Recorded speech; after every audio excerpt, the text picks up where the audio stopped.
എലി പുലിയായി, പുലി പൂച്ചയായി, അങ്ങനെ വല്ല വിട്ടിത്തോ കൂടി വിളപ്പിയേക്കാം പത്രക്കാരോട്. എന്താണോ, പറ്റുമോ? സർ പറ്റില്ല. വെട്ടിമുറിച്ചുള്ള സംസാരം വേണ്ട. അച്ഛൻ പറഞ്ഞങ്ങോട്ട് കേട്ടാ മതി. താൻ എന്താടോ നോക്കുന്നത്? എന്താ ബോധിച്ചില്ലേ? Please shut your mouth.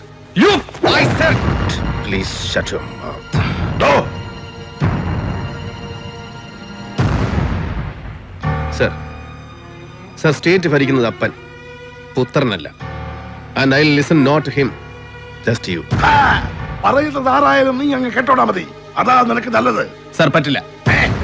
കൊട്ടിഘോഷിച്ച് ഓരോ യുദ്ധത്തിന് ഇറങ്ങി പുറപ്പെട്ടിട്ട് ഒടുക്കം വിട്ടിത്തം തിരിച്ചറിയുമ്പോ ശത്രുപാളയത്തിൽ അങ്ങോട്ട് ചെന്ന് സന്ധി ഒപ്പുവെക്കുന്ന പതിവ് തന്ത്രം ഉണ്ടല്ലോ.